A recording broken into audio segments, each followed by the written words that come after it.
Yung hangad po natin ay mabigyan ng magandang kinabukasan yung ating pamilya. Tama po ba? Lahat po tayo, no? Yung magulang, asawa, anak, kapatid, lahat po tayo. Normal po, natural sa atin na hangarin po natin na mabigyan po ng magandang kinabukasan yung ating pamilya.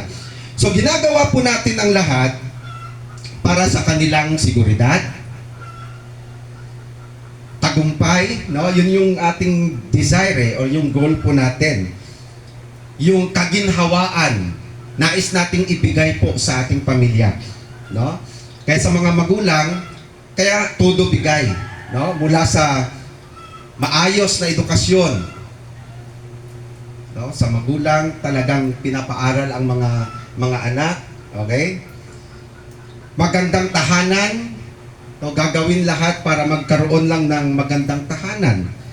Hanggang sa sapat na pangangailangan, no? Gusto natin na mapunan din yung mga pangangailangan ng miyembro ng ating pamilya. Okay?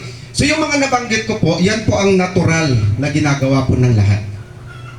Kaya lang, kahit ibigay natin ang lahat ng material at pinansyal na suporta, may isang bagay na hindi natin dapat ipagkait. At yun ay walang iba, ang kaligtasan na matatagpuan lamang kay Jesucristo. If you truly love your family, then share the gospel courageously.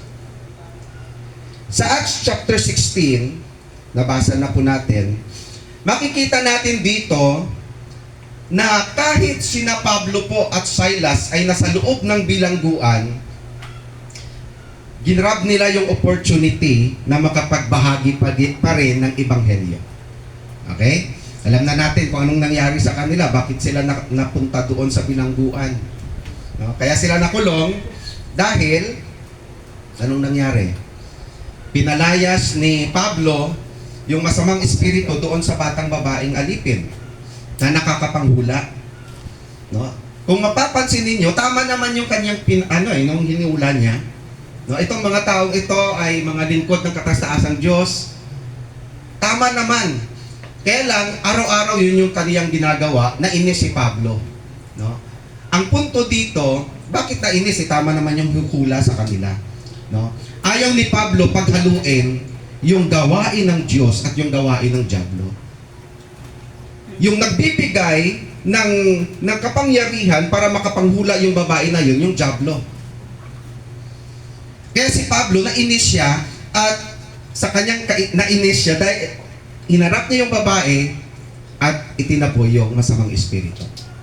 Nagalit yung amo kasi wala na silang pagkakitaan. Nakulong ngayon si Pablo, no? Kasama si Silas. Yung kagandahan, sa loob ng kulungan, anong ginawa ni Pablo at Silas? Sila po ay sinamba nila ang Diyos. Pinuri nila ang Diyos, nakikinig po ang mga kasama nila sa loob ng bilangguan. Pinuri po nila ang Diyos. No? Yun ay nagre-remind sa atin na kahit anuman ang sitwasyon, we can still worship the Lord. Okay? Anong nangyari? Sumamba sila, kumanta, okay? Habang yung mga kasama nila doon sa loob ay nakikinig po sa kanila. Then, sabi ng binasa natin, biglang lumindol. Tapos anong nangyari? Nabuksan lahat ng mga pintuan, pati yung mga, ang tawag doon? Tanikala, no? Nabuksan. Ngayon, akala ngayon ng bantay ng selda, nakatakas. Ganun na lang na kaya po siya gustong magpakamatay kasi pag nakatakas po, ikaw yung na-assign, tapos lahat ng nakakulong doon nakatakas, ibig sabihin, hindi mo binantayan. So, mananagot ngayon siya. Pwede siyang patayin. So, sabi niya, since nakatakas, akala niya nakatakas, uunahan niya na ngayon. Magpapakamatay na lang ako. Okay? Pero bago niya gawin yon, sumigaw si Pablo. Huwag mong gawin yan. Kasi nandito kaming lahat. Okay? So, kumuha siya ng ilaw, nakita doon. Andun nga yung mga bilanggo kasama si Pablo. Ngayon nanginginig siya. Kasi fresh pa sa kanya yung lindol. Fresh pa sa kanya yung nangyari. Nanginginig siya ngayon at ang sabi niya, anong gagawin ko para ako'y maligtas? Can you imagine, no? Alam niyo ba yung nangyari na yon? Yun ay paraan ng Diyos. Bakit nakulong si Pablo at si Silas? Kasi doon sa loob ng kulungan, may naghihintay na isang kaluluwa. May naghihintay ng isang kaluluwa na konti na lang, maniniwala na yan sa Diyos. Kaya nung sinabi niya, anong gagawin ko para ako'y maligtas? Sabi ni Pablo, sumampalataya ka sa Panginoong Hesus at maliligtas ka, ikaw at ang iyong sambahayan. So makita natin na kahit nasa bilangguan po si Pablo at Silas, buong tapang nilang ibinahagi yung ebanghelyo doon sa gwardiya ng bilangguan. Okay? So dahil sa kanilang katapangan at katapatan, take note ha, hindi lang po ang gwardiya ang naligtas. Sino pa pong naligtas? Yung pamilya ng gwardiya na yon. Can you imagine that? Hindi lang isa, kundi buong sambahayan ay naligtas. Hindi ibig sabihin, nung naniwala itong gwardiya, automatic kasama na yung pamilya. Hindi eh. May nangyari pa bago po yung sambahayan ay naligtas din. Now, ang point lang natin, sa part ng gwardiya, nagkaroon siya ng burden ngayon. Since siya ay naligtas, gusto niya rin ngayon yung pamilya niya. Kita niyo? No? Bago lang siyang Kristiyano, bago lang siyang naniwala kay Jesus. Pero nung ginawa niya, dinala niya si Pablo at Silas sa bahay niya. Okay? Anong goal? Para yung kanyang pamilya ay makarinig din ng ebanghelyo. Kita niyo yung ginawa niya? Kung tunay nating mahal ang ating pamilya, hindi natin dapat ipagkait sa kanila ang pinakamagandang regalo. At yun po yung kaligtasan sa pamamagitan po ni Kristo Jesus. Tatlong bagay po ang gusto kong i-emphasize ngayon. Number one is the priority of sharing the gospel. The priority of sharing the gospel. Verse 31, sumagot sila, sumampalataya ka sa Panginoong Hesus at maliligtas ka at ang iyong pamilya. The priority of sharing the gospel. Now, pakinggan natin. Ang kaligtasan, ang pinakamahalagang pangangailangan ng bawat pamilya. Kahit sinong pamilya. Kahit mayaman man na pamilya, mahirap na pamilya, sikat na pamilya, simpleng pamilya lang. Ang kaligtasan ang pinakamahalagang pangangailangan ng ating pamilya. Totoo, maibigay natin yung mga bagay, temporal, mga bagay, pinansyal, material, walang problema dun. Pero yung mga bagay na napoprovide natin sa kanila sa ngayon, pansamantala po yan. Dito lang yan sa lupa. Darating ang araw, may pupuntahan sila. Okay? Kaya kung meron pang pinakamahalagang pangangailangan, kaligtasan po yon ng ating mga pamilya. Maraming pamilya ang nagsusumikap para sa makamundong tagumpay. Okay? Gusto ko maging successful ka. Dito lang yan sa lupa. So, maraming pamilya nagsusumikap sa mga temporal na bagay. Ngunit kung wala silang relasyon kay Kristo, take note, lahat ng yun, walang kabuluhan. Okay? Nakuha niyo ba ang ibig kong sabihin? Kaya sabi sa Mark chapter 8, verse 36, ano ba ang mapapala ng isang tao kung mapapasa kanya man ang lahat ng bagay sa mundo, pero mapapahamak naman ang kanyang kaluluwa. Ano ang mapapala? Yes, naging successful siya dito sa lupa. Pero pagdating sa kabilang buhay, siya naman ay andon sa impyerno. Dahil hindi natin na ibahagi sa kanila yung kaligtasan. Yes, halimbawa, kung ikaw ay magulang, nagawa mo ang parte mo. Yung anak ko naging successful siya. Ang anak ko naging maayos ang kanyang buhay. Okay na ako kahit mamatay na ako. May kulang pa. Ang pinaka-importante, huwag mong kalimutan, kaligtasan ng iyong pamilya. Okay? Ang tunay na kayamanan ng pamilya ay ang kaligtasang hatid ni Kristo. Yun ang tunay po na kayamanan na pwede mong iiwan or ibigay sa pamilya mo. Kaligtasan ng ating pamilya. Hindi sapat na nais nating gumanda ang buhay ng ating pamilya dito sa lupa. Mas mahalaga ang kanilang patutunguhan sa kabilang buhay. Amen?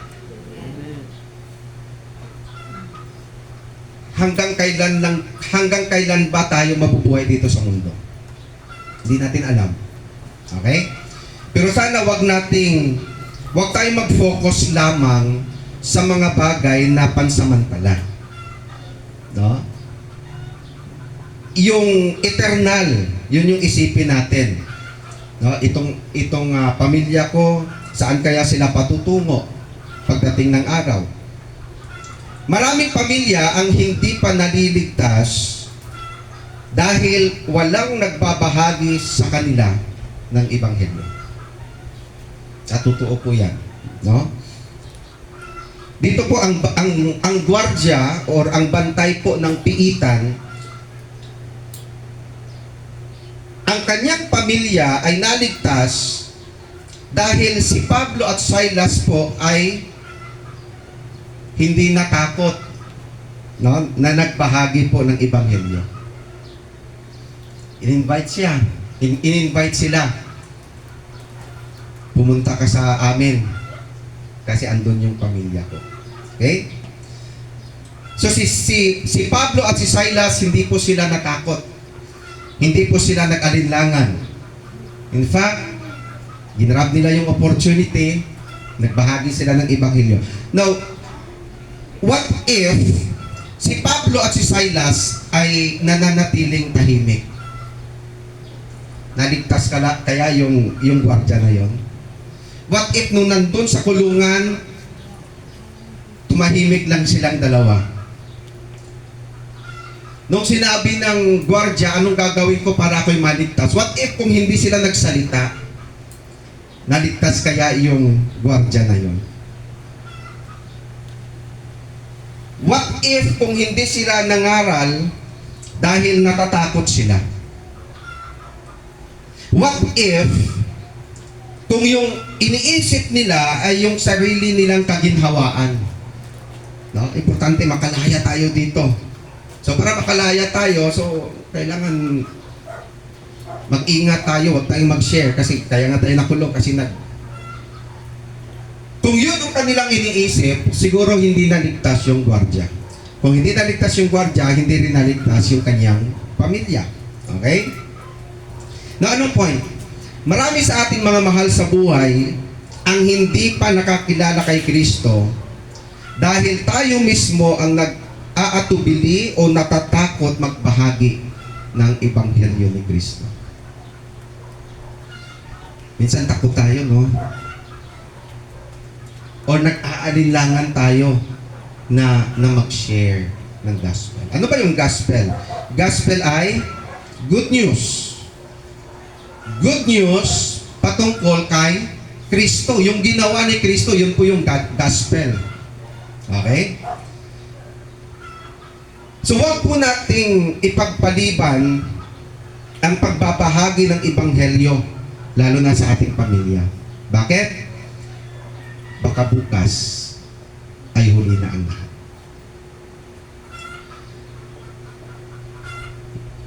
Last time, sunod-sunod yung mga news, ang daming namamatay, no? Yun nga, yung isang pulis, Christian yun na pulis, yung nagbanggaan doon sa Washington. No, isa siya sa pasahero ng eroplano. No, ginawa niya yung tungkulin niya kasi may pinapunta siya doon, sino mag-aakala na hindi na siya makabalik. May video na doon sa airport, nagpaalam pa siya sa kanyang anak ng babae. Umiiyak yung anak ng babae. Habang papasok siya doon sa airport. Yun na pala yung last.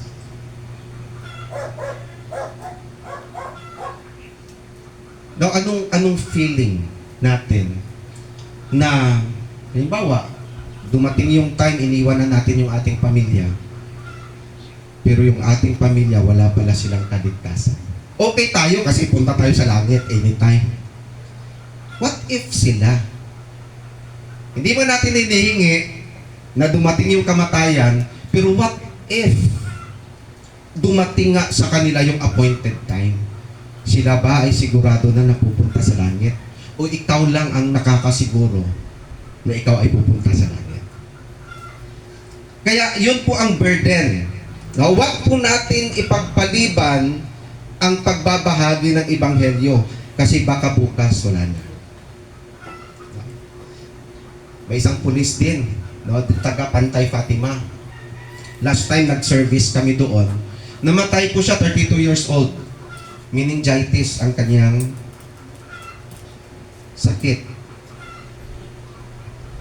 Bata pa. No? Yung kaibigan ko, si Sunshine, Brother Melvin. Hindi, di ba yung mga ano ngayon, ang daming namamatay? Ano ba kinamatay ni Sunshine? Pneumonia ba? Oo. Now, ano ang point natin? Ang kamatayan kasi andyan lang yan eh. Darating at darating yan. Pero sana, lalo na pamilya natin, no, huwag nating hayaan na mawala sila sa mundo, na wala silang kasiguruhan sa kaligtasan. Gawing nating prioridad ang pagbabahagi ng Ebanghelyo sa ating pamilya. Hindi lamang kung kailan may pagkakataon. Kung walang pagkakataon, then we must create opportunity. Yung gwardiya, nag-create siya ng opportunity. Okay? Huwag nating sayangin ang oras at pagkakataon, mga minamahal. Ngayon, ang tamang oras para abutin ang ating pamilya kay Kristo. The priority. Wala pala. Ayan. The priority of sharing the gospel. So, i-prioridad natin, i-prioritize natin ito sa pamilya po natin. No? Pag-uwi nyo sa bahay, kung ang pamilya mo ay hindi pa nakakilala sa Panginoon, sana magkaroon ka ng opportunity or i-grab mo yung opportunity to share Jesus to them. So, hindi lang po, the priority of sharing the gospel. Pangalawa po is the power of sharing the gospel. Verse 32, at ipinangaral ni na Pablo ang salita ng Diyos sa kanya at sa lahat ng miyembro ng kanyang pamilya.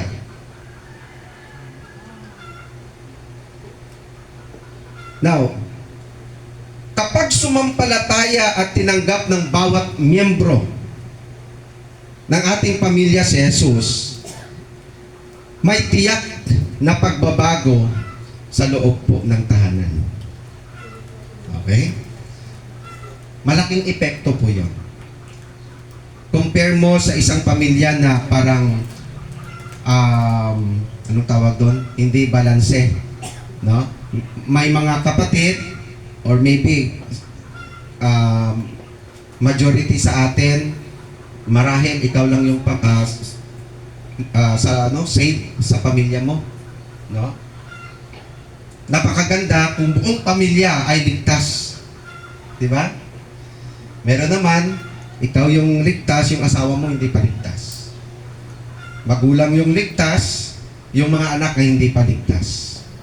Yung mga anak ang saved, yung mga magulang ay wala pang relasyon sa Diyos. May mga ganon. Okay? Pero napakaganda kung buong pamilya ligtas. Amen? Napakaganda yon. At kung hindi pa tayo dumating sa punto na yon, pwede nating umpisahan. Kasi yung desire natin na maligtas ang buong pamilya, kalooban po ng Diyos yan. Kaya lang, hindi natin maaabot yung goal na yan kung hindi din po tayo kikilos. Okay? Kung hindi natin sila aabutin. So ano po ang nangyari sa pamilya ng gwardiya ng bilangguan? Tingnan natin, ano? Sa verses 25 to 31, nabasa natin kanina, sa parte ng gwardiya, may pagbabago pong nangyari. Mula sa isang takot at nanginginig na gwardiya, kung babasahin natin ulit yan, siya ay naging isang masayang mananampalataya. Di ba? Yung una, nanginginig siya, pero bandang huli, masaya siya. Dahil siya at ang pamilya niya ay naligtas. May pagbabago. Okay? Ano pa? Verses 32 to 34, nabanggit po dito, nabautismuhan siya at nagkaroon ng panibagong buhay kay Kristo. So, hindi lang siya naniwala kay Kristo, sumunod din siya kay Kristo. May pagbabago. Okay? Kaya kung totoong na ikaw ay naniwala kay Jesus, susunod ka eh. Susunod ka. Kasi after salvation, yun na yung time na susunod ka sa ating Panginoon. Okay? Sa parte ng gwardiya, ang dating walang pag-asa, ngayon ay may kagalakan at katiyakan sa Panginoon. May changes. No, anong connection nito sa ating pamilya? Palagay natin, kung ang ating pamilya ay nagkaroon ng relasyon sa Diyos, may pagbabago. Okay? Kapag si Kristo ang sentro ng ating pamilya, normal naman ang mga conflict, di ba? Mag-asawa, minsan nag-aaway-away din, may mga di pagkakaunawaan, may mga misunderstanding, may mga ganun din, may mga conflict. Pero yung kagandahan, pag ang Diyos ang sentro, pinapalambot din ng Diyos yung puso ng bawat isa eh. Lalo na kung ikaw ay ligtas. Okay? Pinapalambot ng Diyos ang ating matigas na puso, lalo na kapag may conflict. Inaayos niya ang ating mga sirang relasyon. That's why we must allow God to be the center of our family. Binibigyan niya ng tunay na kagalakan at kapayapaan ng isang tahanan. Basta si Kristo yung sentro. Kasi kung hindi siya yung sentro, magulo din ang pamilya pag wala po ang Diyos. Tama? Kaya yung sikreto na isa na dapat gawin natin, dapat ang gospel ay mag-penetrate. Hayaan natin ang gospel ang bumago sa buhay ng tao. Binibigyan siya ng pagkakataon na sila din ay makapaglingkod sa Diyos. Napakaganda yung sinabi ni Joshua, no? Joshua chapter 24 verse 15. But as for me and my house, we will serve the Lord. Napakaganda na kasama mo ang pamilya mo na naglilingkod sa Diyos. Napakaganda na kasama mo ang pamilya mo, hindi lang ligtas, kundi kayo ay sumusunod sa Panginoon. So wag po nating maliitin ang kapangyarihan ng Ebanghelyo. Kasi walang pusong hindi kayang baguhin ng Diyos.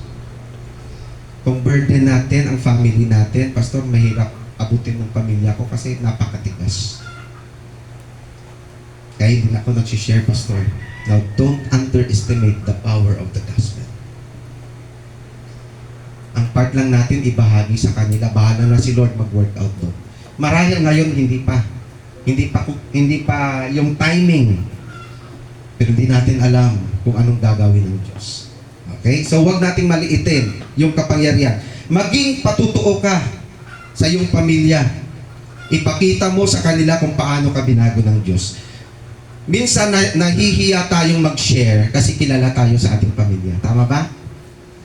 Nahihiya ako, pastor, kasi kilala nila yung ugali ko, kilala nila yung pagkatao ko, kilala nila ako. Kaya nahihirapan akong kumbinsihin silang maniwala sa Panginoon. You know what? Mas madali natin sila makonvince kung makita nila yung pagbabago sa atin. Pag nakita nila na yung Diyos na ipinapangaral natin ay may kapangyarihang magbago ng buhay. At yan ay unang-una nakikita nila sa atin. Pag nakita nila yung pagbabago sa'yo, tapos nag-share ka ng gospel, mas madali silang maniwala. Why? Mayroong bunga eh. May ebidensya. No? Naniniwala ako sa ebanghelyo na yan kasi nakita ko sa buhay mo kung paano ka binago ng Diyos. The power of sharing the gospel. Kaya si Pablo, hindi niya ikinakahiya yung gospel na yon.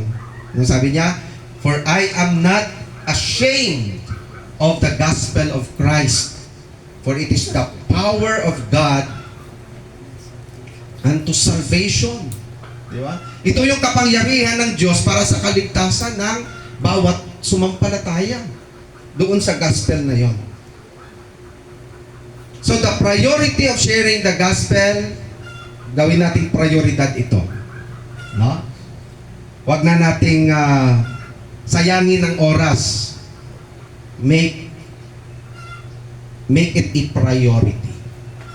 The power of sharing the gospel, huwag nating i-underestimate. Pag naintindihan nila yung gospel na yon, then they will experience the saving power of God, no, sa buhay po nila.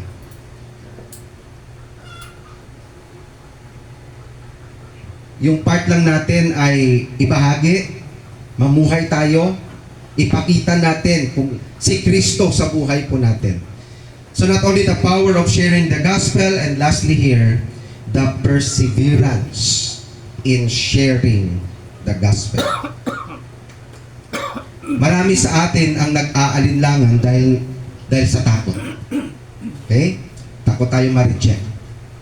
Ayaw ko mag-share kasi baka i-reject nila ako. Takot tayong mahusgahan. O takot tayong magdulot ng tensyon sa pamilya. Okay kami, pero nung nag-share ka na, iba na yung pagtingin sa'yo. No?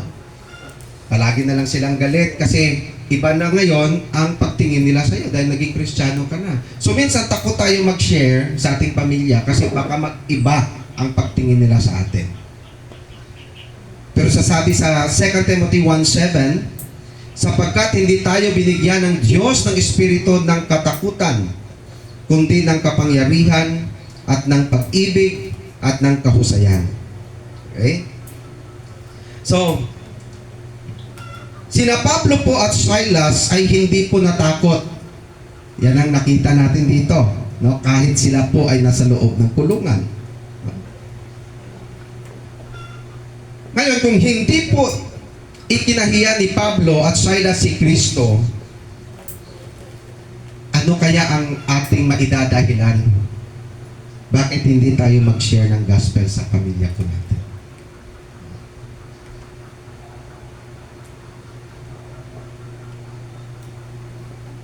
Huwag po nating dapat hayaan yung takot na pigilan tayo sa pagbabahagi po ng Ebanghelyo.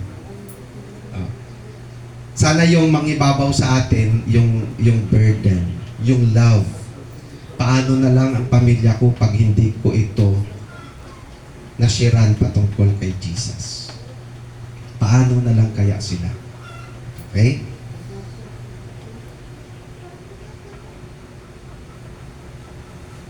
Ang kaligtasan po ay gawa ng Diyos.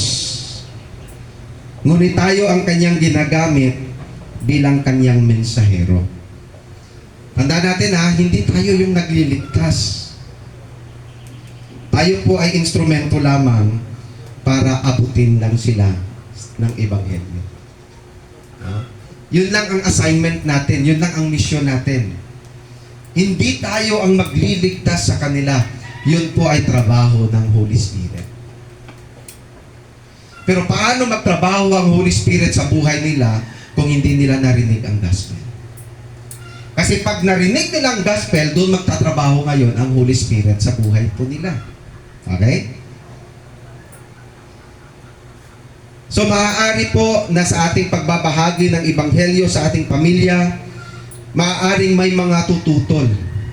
Hindi lahat po maniniwala.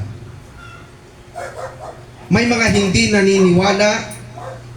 Marahil may mga magre-reject. Pero wag po tayong sumuko, mga kapatid. Pastor, ang asawa ko, ilang beses ko na siya nasira ng gospel, matigas pa rin. Okay lang.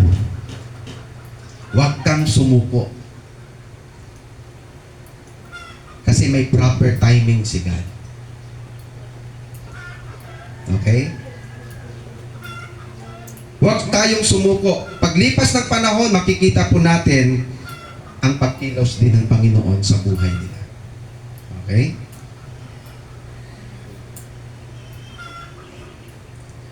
Iba sa inyo may mga testimony kung paano kayo tinawag at niligtas ng Panginoon. Marahil matagal na nagpaparamdam ang Diyos, pero may oras talaga kung kailan ka susuko at magkilala sa Kanya. Di ba? Kaya wag po tayong sumuko kasi ang Diyos po ay patuloy po na kumikilos. Maging matapang po tayo sa pagbabahagi ng Ebanghelyo sa ating pamilya. Maging matyaga. Okay? Ang kaligtasan, sabi ko nga kanina, hindi natin ito trabaho, kundi ito po ay gawa ng Diyos Espiritu Santo. Magpatuloy lang tayo sa panalangin at sa pagbabahagi po ng Ebanghelyo. Yun ang pinakamagandang gawin po natin habang may pagkakataon pa. Kung tunay nating mahal ang ating pamilya, hindi natin ipagkakait sa kanila ang Ebanghelyo. Kung paano po ibinahagi ni Pablo at ni Silas ang kaligtasan, lalo na doon sa bantay ng selda, tinatawag din po tayo ng Diyos upang ipahayag si Kristo sa ating pamilya. Yung example natin, yung gwardya. Kung siya nga, yung gwardya, naligtas ang kanyang pamilya, pwede din po yan mangyari sa atin. Pwede din yan mangyari sa iyo. Okay? Now, isipin na lang natin, ano kaya yung kagalakan na maramdaman natin na darating yung araw, yung pamilya mo, kasama mo na naglilingkod sa Diyos. Ano yung kagalakan doon sa langit kung yung buong pamilya mo ay nagkaroon ng relasyon sa Diyos? No. So isipin na lang natin, yung kagalakan na yan, darating ang araw, sila din ay makakilala sa Panginoon. No? Kung yung pamilya mo marahil nakarinig na ng salita ng Diyos, nakarinig na ng Ebanghelyo, nakarinig na ng Gospel, pero hanggang ngayon ay walang nangyayari sa kanyang buhay, huwag po tayong sumuko. Okay? Huwag po tayong sumuko. Tuloy lang po tayo. Ipanalangin hanggang dumating ang araw na sila mismo ay totoong kikilala sa Panginoon. No? Pwede silang sumabay, pwede silang sumunod sa prayer kasi pinasunod natin. Pero deep down, wala silang hindi bukal sa loob ang kanilang pagkilala sa Panginoon. Pwede silang nakarinig, pero pwede rin na hindi nila naintindihan. Okay? Kaya ganun na lamang na kahit pabalik-balik tayo mag-share ng gospel, okay lang yon. Kasi baka sa pag-ulit-ulit natin ng pagbahagi ng gospel, yun pa yung time na biglang na-enlighten siya. Okay? Minsan nag-a-assume na tayo, nakailang share na ako dyan, pastor. Okay na, hindi na ako mag-share. Pero pag wala pa kasing bunga, pag wala pang pagkilos ng Panginoon, minsan nag-a-assume lang tayo yung totoo pala, hindi pa siya ligtas. Kasi makikita natin kung nagbunga na yon, kaligtasan na meron siya. So isipin natin yon. Ang tanong, handa ka bang gawin ang unang hakbang upang ipahayag si Kristo sa iyong mga mahal sa buhay? Handa ba tayong gumawa ng hakbang? Yung encouragement ko po sa atin, una, ipanalangin natin araw-araw ang kaligtasan ng ating pamilya. Kasama ba sila sa panalangin ninyo? O sa mga prayers natin ay personal lang, puro lang sa ating lahat. Huwag niyong kalimutan, salvation of your family. Mas magandang isa-isahin mo ang pamilya mo. Lord, magulang ko, Lord. Sana hindi pa huling lahat at masumpungan nila yung kaligtasan. Lord, yung mga anak ko. Lord, yung asawa ko. Kumbaga, kung kailangan mong iyakan sa Diyos yung kaligtasan ng pamilya mo, bakit hindi?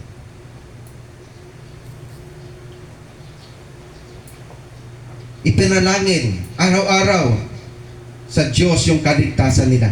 Hanapin natin yung mga pagkakataon na pwede tayong magbahagi sa kanila. Minsan nag-uusap-usap tayo sa mga pamilya, pwede niyong isingit yung gospel sa kanila. Isabuhay mo ang iyong pananampalataya, ito yung kulang minsan sa atin. Kagala tayo ng ating pamilya, Kristiyano tayo. Ang problema, nakikita ba nila yung pagiging Kristiyano natin? Nakikita ba nila si Kristo sa atin? Kaya nga, ang challenge po sa atin, isabuhay natin yung ating pananampalataya. Ipakita natin yung karakter ni Kristo ngayon. Ipakita natin yung pagmamahal ni Kristo sa ating pamilya. Ano pa? Magtiwala sa timing ng Diyos. Kahit hindi mo agad makita ang resulta, kumikilos siya. Di natin alam, kumikilos ang Diyos. Ang atin lang, magtiwala po tayo sa Panginoon. Ang tunay na pagmamahal sa pamilya ay ang pag-akay sa kanila patungo kay Jesus. Tanong, handa ka bang gawin ang hakbang na ito ngayon? The priority of sharing the gospel. The power of sharing the gospel. The perseverance. Kahit mahirap, kahit ang daming mga hamon, basta tuloy lang tayo sa pag-share ng gospel. Tayo pa yumuko, mga kapatid, sa ating refleksyon ngayong umaga.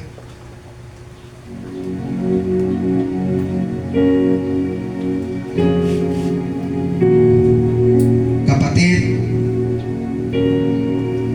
una sa lahat, sigurado ka na ba sa iyong kaligtasan? Baka andito ka ngayon, ikaw mismo hindi ka sigurado kung ikaw iligtas. Hindi mo maaabot ang pamilya mo kung ikaw mismo wala ring kaligtasan. Kaya kung wala ka pang relasyon sa Panginoon, yung una mong isettle, yung relasyon mo muna sa Diyos. Lord, iligtas niyo po ako. Makasalanan po ako. Panginoong Yesus, namatay ka sa cross para sa akin. Muli kang nabuhay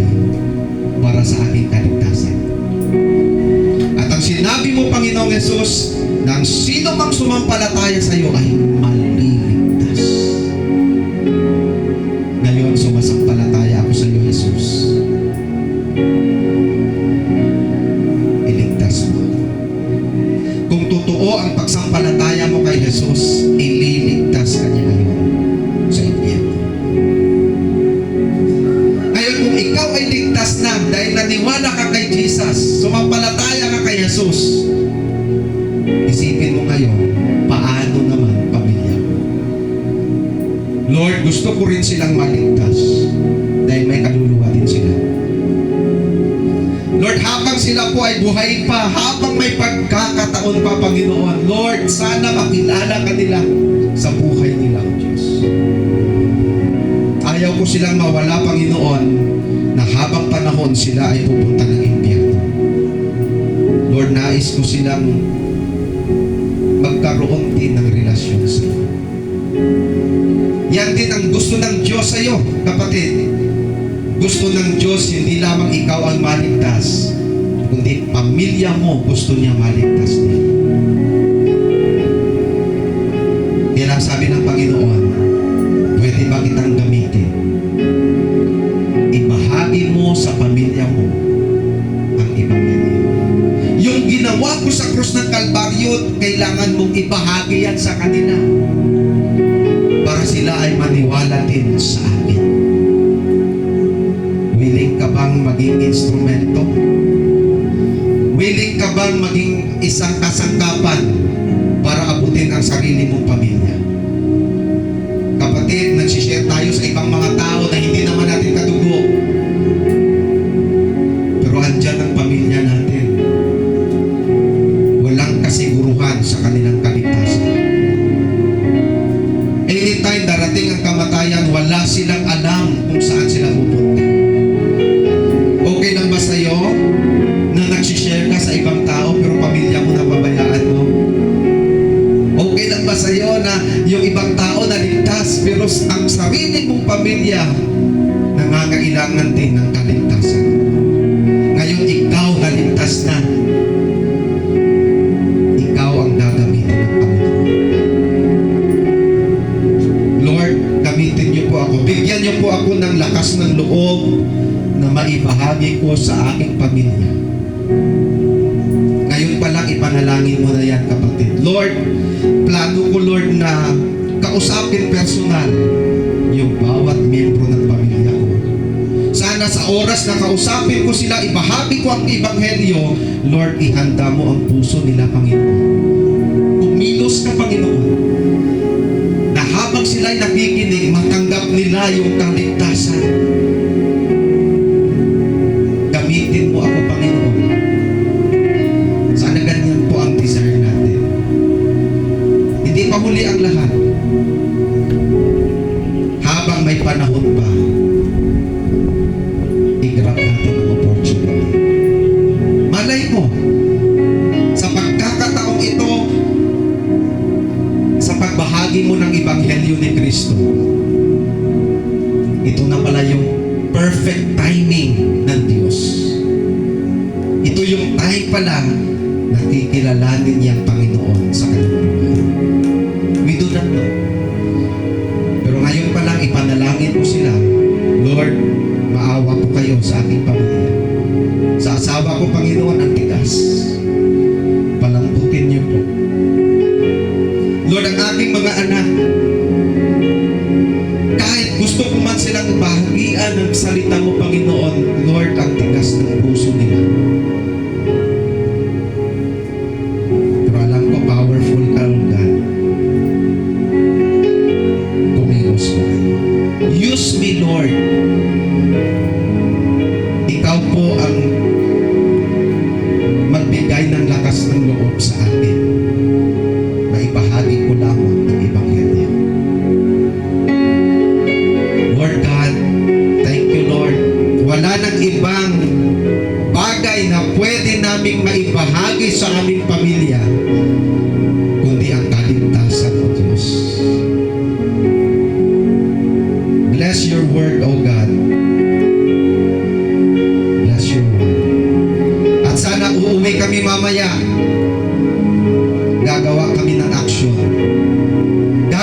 kami ng desisyon, babalikan namin ang aming mga pamilya. Lord, I pray for your working power, for your saving power, hindi lamang sa buhay namin, kundi pati na rin sa aming mga pamilya, O Diyos. Bless your church. Bigyan niyo po kami ng burden to win souls for you. Hindi lamang sa ibang mga tao, kundi lalong-lalo na sa aming mga pamilya, sa aming mga katugo, relatives, O God.